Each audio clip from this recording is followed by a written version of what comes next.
I'm an open book. Look at all these microphones. Is everybody ready? Yes. Yeah, whatever you want to do, I'm here for you. So I'm Emily. Hi, Emily. This is Danielle. Hi, Danielle.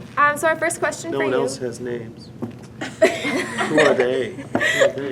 Media My name's John. John, hi. I'm Amanda. How are you, Mr. How are you? Coulier? I'm good. Hi. Kara. Hi, nice to meet you. Chris Nowotski. Hi. Sabrina. Sabrina, you just threw your voice Oh, right I'm so sorry. Chris Amazing. wants to shake your Amazing hand, by trick. the way. How are you back there? FYI. Morgan, hi. Will. Hi, Will. Sophie. Hi, Sophie. And I already met you. Sophie was my son's girlfriend growing up. She used to live kitty corner, and I used to take him in his wagon down the street, and I didn't realize it, but my agent lived like 2 houses away when I moved into the block, and he's walking with this little beautiful little girl in her wagon, and I said, "Steve, how are you?" He goes, "Dave?" And I said, "Yeah." He goes, "Where do you live?" I go, "Right there." He goes, "Well, I live right here." So Luke and Sophie became like best buddies growing up. So every time I hear Sophie, I always think of my son Luke. Thank you. Yeah. I'm honored. Well, he one day, I used to coach his hockey team, so one day he's like 7 years old, maybe a little younger, and so he's sitting in the back seat, and I'm driving home, and he's like, "Dad, can I sing a song?" "Of course, sure. Can I sing a song about how much I love Sophie?" And I went, "Okay." So he starts singing the song. It was like the Little Rascals.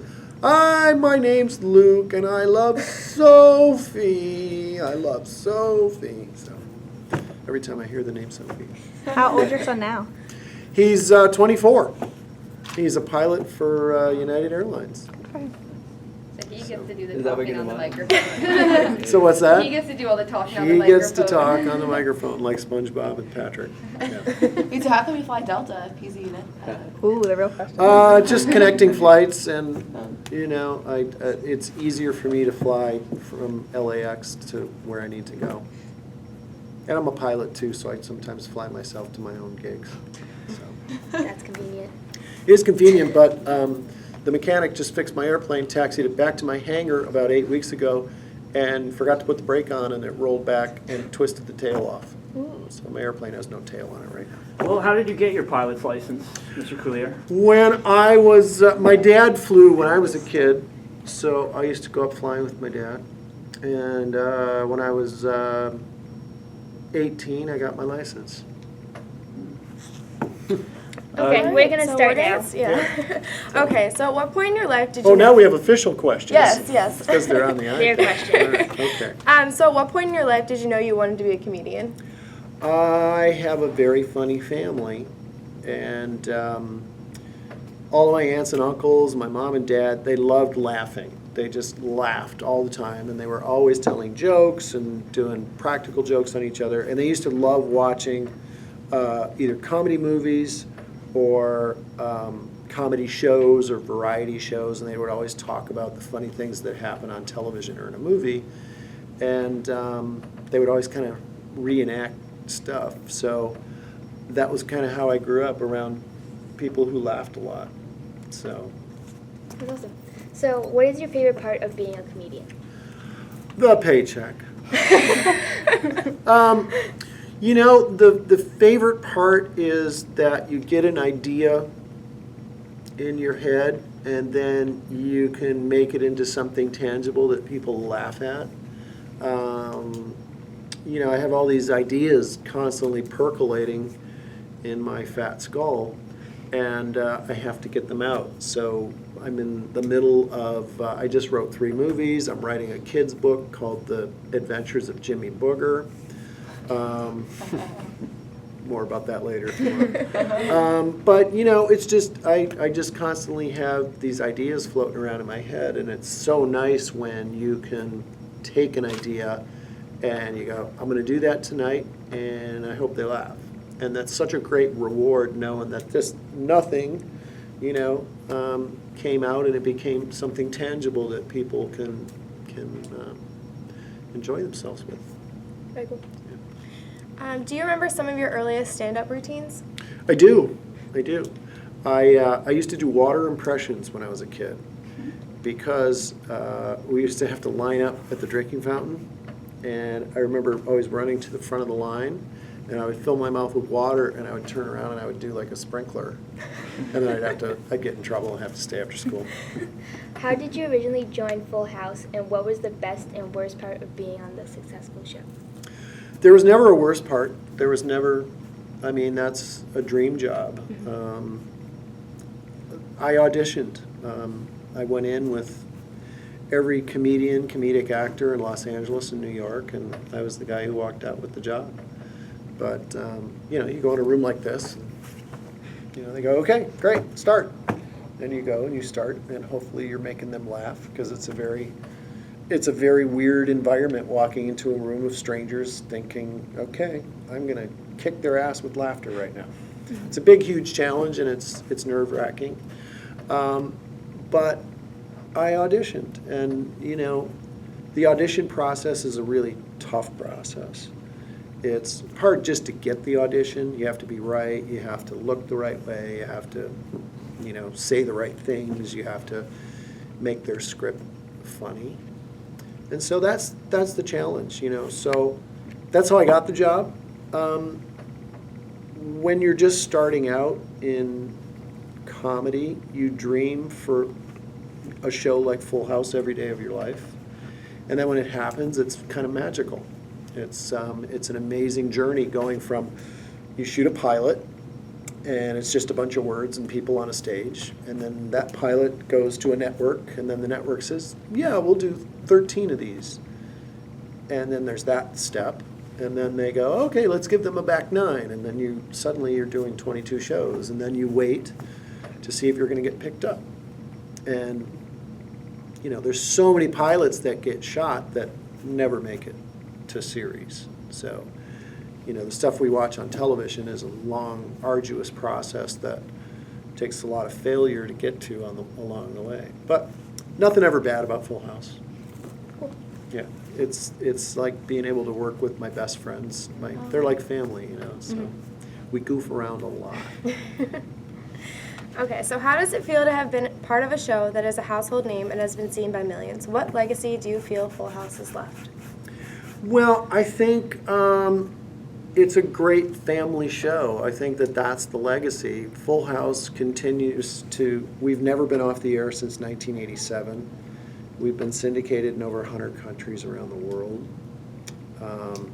This show has become multi-generational. I don't think any of you were born when we started Full House in 1987. So there's this gigantic audience that just keeps multiplying, and there's something in the Kool-Aid about Full House. We don't quite know what it is, but we just tried to, all 192 of those shows that we did, we were always trying our hardest just to do the best show we could. So the legacy, I think, is that it's a really great family show that has kind of become comfort food for people. If that makes sense. I hear so many people go, I get bed at night, I got my pajamas on, and a Full House episode comes on, and it's like, it's so, it just makes me feel good, And that's, if that's what we've given people, then that's a great legacy. Do you have a favorite memory from filming Full House? I have a lot. And I really haven't ever really watched Full House. I know that sounds really silly, but I've always been busy doing other things. And when you're in the middle of a series like that, you're cranking episodes. So you don't really have time to sit back and savor it and watch because you've got the next show. As soon as you finish, it's like, all right, we got a table reading for next week, and and okay, we got that one done. Now I've got to concentrate on doing this, So someday I will probably have my own Full House marathon, and I will binge watch it, and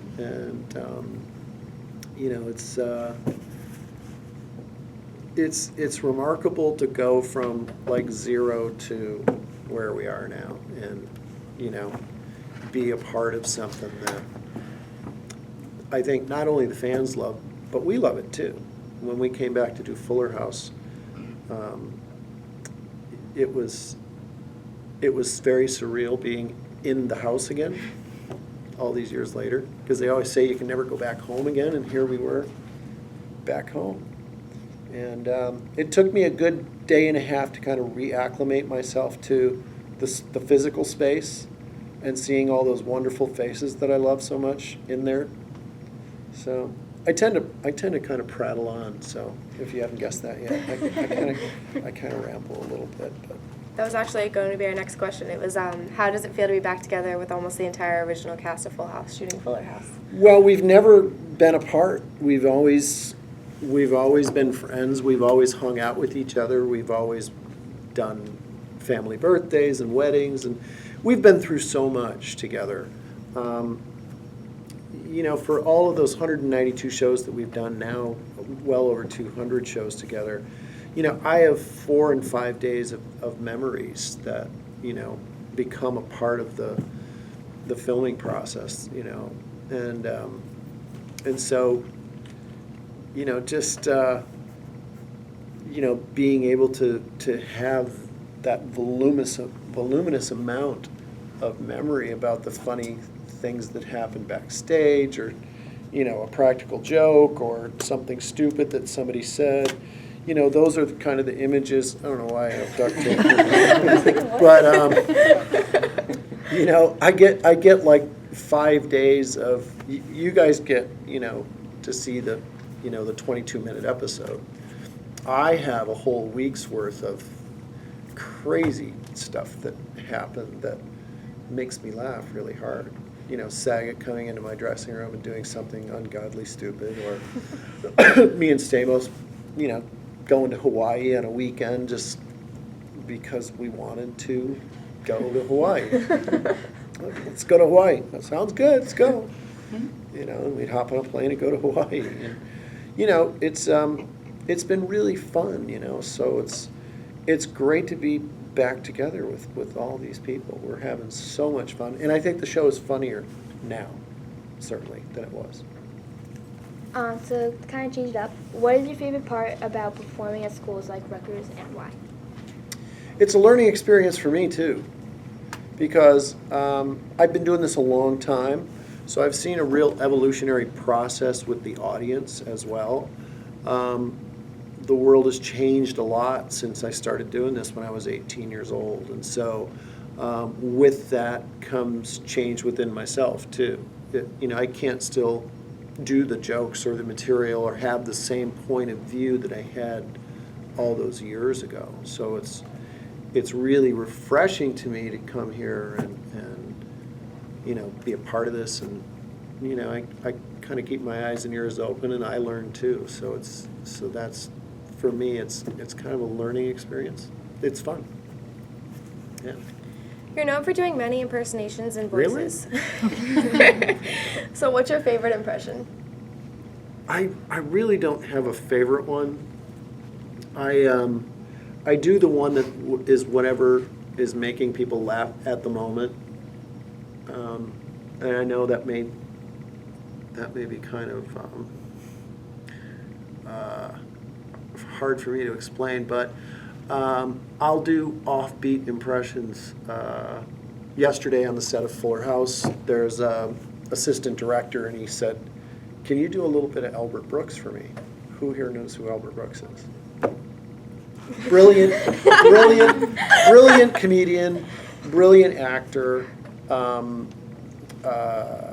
of his movies are hysterical. He's been around forever. He's a comedian's comedian. Comedians adore him because of how outrageously funny he is. But his voice sounds like this. Isn't that great? Really? Seriously, you've never seen my films, have you? But I was Marlin in Finding Nemo. I knew it. There you Marlin go. Finding Nemo. There's the voice. Wasn't he See? also in The In-Laws with He was, Henry Douglas too? He's go back and take a look at him. He's done some hysterical stuff. And as a stand-up, he's done some brilliant stuff. He went on The Tonight Show with Johnny Carson and did impressions with food in his mouth. And it was brilliant. It was brilliant.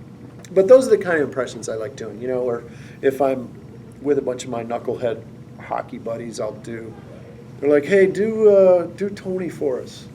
You guys don't know who Tony is, but in the locker room, it sure is funny as hell. What would you describe as your signature style of comedic delivery?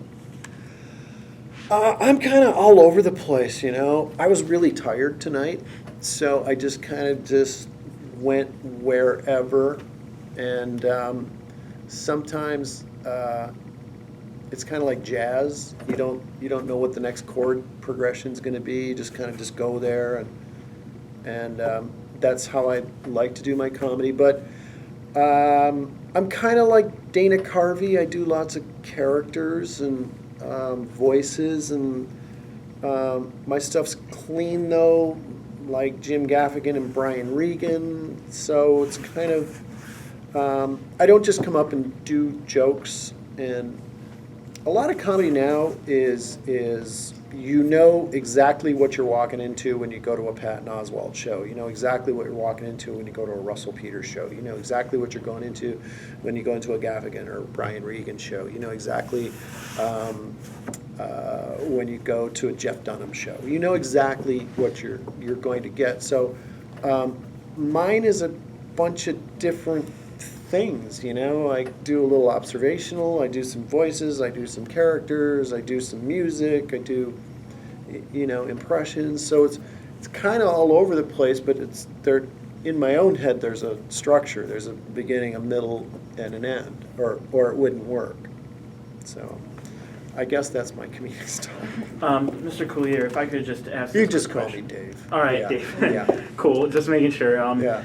Would you say that the changing of the generation forced you to be a little bit more dirty in your comedy? Like I noticed that in your act tonight, you were referencing the Devil's Pitchfork and all that stuff. You didn't do that back then. Would you say that's because of how the generations changed? I think I've gone the other way, actually. I think, you know, Devil's Pitchfork and stuff, you know, some comics would sit there and say, so I'm sitting there with my cock and my balls, and, you know, they're going to use every word that they can, you know. I think a laugh is a laugh, and it doesn't matter how you get to the laugh. My style has never been such that I need to hurl F-bombs, you know. I always try to just get, for me it's a very simple thought. It's like, go up and make this funny. Some comics though, some of your urban comics, that's just how they talk. That's their style. You know, and that's been that way for a long time. You can go back to Lenny Bruce, you can go back to Richard Pryor, you can go back to George Carlin, you can go back to, you know, a lot of different styles where they've been absolutely filthy, and they were trying to cross barriers. They were trying to cross language barriers. They were trying to cross racial barriers. Me, I think that over time, when I first started, you know, I would experiment with going out and just being as filthy as I could, just because I needed to find what it was that was going to drive my style. So I tried lots of different things. And I finally settled on the style that was, when I first started, The Tonight Show was the only show for a comedian to perform on.